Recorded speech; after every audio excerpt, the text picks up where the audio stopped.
बिस्मिल्लाहिर्रहमानिर्रहीम क़ुल इन्ना सलाती व नुस्खी व महयाय व ममाती लिल्लाहि रब्बिल आलमीन ला शरीका ला व बिज़ालिका उमिरतु व अना अव्वलुल मुस्लिमीन सदक़ल्लाहुल अलीयुल अज़ीम।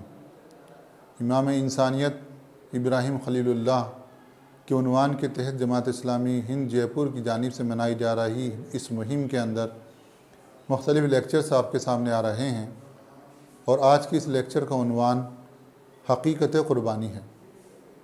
लफ्ज़ क़ुरबानी जब हमारे सामने आता है तो फ़ौरन हमारे सामने जो मंज़र आता है वो जानवरों को ज़िबाह करने का है, लेकिन दर हकीकत ये लफ्ज़ इससे कहीं ज़्यादा आला और अरफ़ा है। लफ्ज़ क़ुरबानी क़ुर्ब से बना है और क़ुर्ब के मायने क़ुरबत के हैं। इसी का बिल्कुल ऑपोजिट वर्ड जो है वो है मफाद, और मफाद यानी सेल्फिशनेस, इंसान का ख़ुद का इंटरेस्ट। और जब इंसान अपना मफाद को तवज्जो देता है वो इंसान इज़्ज़त नहीं पाता और इंसान अपने मफाद के अंदर गिरफ़्तार होकर क़ुर्बत से दूर हो जाता है। लिहाजा इब्राहीम अलैहिस्सलाम को अल्लाह ताला ने जो बात इरशाद फरमाई कि तुम कहो कि बेशक मेरी नमाज, मेरी क़ुरबानी, मेरी ज़िंदगी और मेरी मौत सब कुछ अल्लाह रब्बुल आलमीन के लिए है जिसका कोई शरीक नहीं, और मुझे इसी बात का हुक्म दिया गया है कि सबसे पहले मैं अल्लाह रब्बुल आलमीन का फरमाबरदार बनूँ। दरअसल इब्राहीम अलैहिस्सलाम की पूरी ज़िंदगी इस आयत की तर्जुमानी है। इब्राहीम अलैहिस्सलाम की क़ुरबानियों का सिलसिला उनके बचपन के इब्तदाई दिनों से जो है शुरू हो जाता है। इब्राहीम अलैहिस्सलाम जब बिल्कुल छोटे होते हैं और जब अभी बोलने लगते हैं और इब्राहीम अलैहिस्सलाम अपने इर्द गिर्द के माहौल को जब देखते हैं तो क्या देखते हैं कि लोग अपने हाथों से, उनके वालिद अपने हाथों से बुत बनाते हैं और फिर उनको खुदा मानते हैं। इब्राहीम अलैहिस्सलाम अपने माँ बाप से जब इस बात का सवाल करते हैं कि आखिर आप इनको खुदा क्यों मानते हैं, तो इब्राहीम अलैहिस्सलाम के वालिद उनको झाड़ देते हैं, झिड़क देते हैं। इब्राहीम अलैहिस्सलाम उस बचपन के वक्त के अंदर जबकि इंसान को, उस बच्चे को अपनी माँ की ममता और बाप की शफ़क़त की सबसे ज़्यादा ज़रूरत होती है, इब्राहीम अलैहिस्सलाम उस डांट को बर्दाश्त करते हैं और उस शफ़क़त, उस ममता को क़ुरबान कर देते हैं। इब्राहीम अलैहिस्सलाम थोड़ा बड़ा होते हैं, लोगों से सवाल जवाब करते हैं, बातचीत करते हैं, लोगों से कहते हैं कि ये जो सितारे हैं और ये जो चाँद हैं और ये जो सूरज है, क्या ये खुदा हैं? ये कैसे खुदा हो सकते हैं जो एक वक्त उनको नज़र आते हैं और दूसरे वक्त में वो गायब हो जाते हैं? और वो कहते हैं कि ला युहिब्बुल आफिलीन, मैं तो डूब जाने वालों को खुदा नहीं मानता। और फिर वो ऐलान करते हैं कि मैंने तो अपने रुख को हर तरफ से काट कर सिर्फ उस एक रब की तरफ कर लिया है जो इस ज़मीन और आसमान के दरमियान में जो कुछ है उसका पैदा करने वाला है। ये बहुत बड़ा ऐलान था जो इब्राहीम अलैहिस्सलाम ने किया।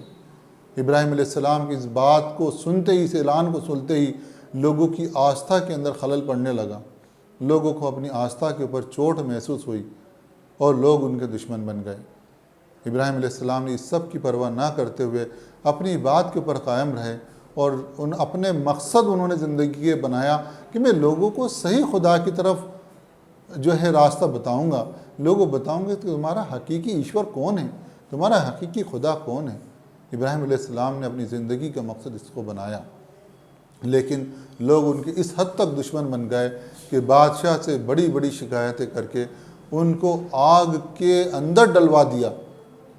आग के अंदर जब उनको डलवाया गया तो इब्राहीम अलैहिस्सलाम को अल्लाह ताला ने करिश्माई तौर से उस आग से बचा लिया।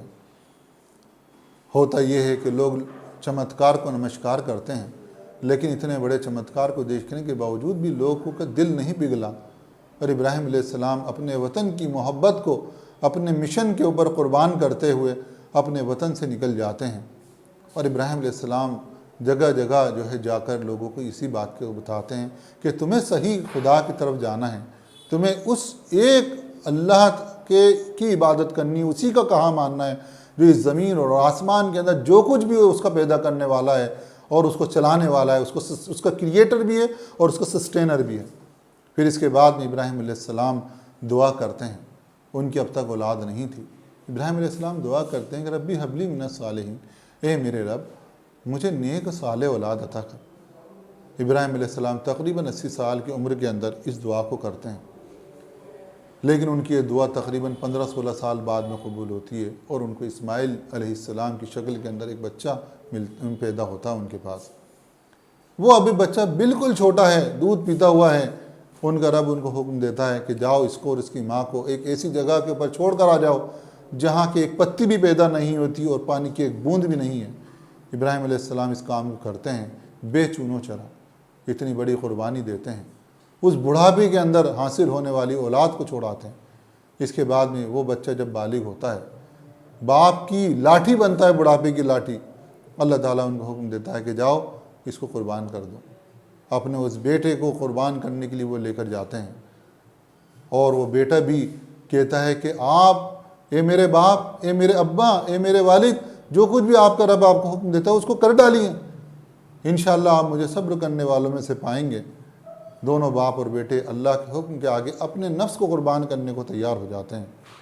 اس طریقے سے جب ابراہیم علیہ السلام اور اسماعیل علیہ السلام وہ تمام قربانیاں دے دیتے ہیں، تو اللہ تعالیٰ ان کو اعلان کرتا ہے کہ اے ابراہیم، تم نے اپنے خواب کو سچ کر دکھایا۔ اور اللہ کہتا ہے کہ ہم نے تمہیں تمام انسانوں کا امام بنا دیا، لیڈر بنا دیا، پیشوا بنا دیا۔ یہ پیشوائی اور یہ منصب بڑی قربانیوں کو دے کر حاصل ہوتا ہے۔ جب انسان بڑی بڑی قربانیاں دیتا ہے تب جا کر اس کو عزت ملتی ہے۔ دنیا کے اندر عزت ایسے ہی نہیں ملتی، اللہ تعالیٰ کی نگاہ کے اندر بھی عزت ایسے ہی نہیں ملتی ہے، بلکہ قربانیاں دے کر ملتی ہے۔ اس کے بعد میں ابراہیم علیہ السلام کی ایک بڑی سنت جو ہم جانوروں کو قربان کرنے کے سلسلے میں کرتے ہیں، اس کے تعلق سے بھی اللہ تعالیٰ یہ بات کہتا ہے کہ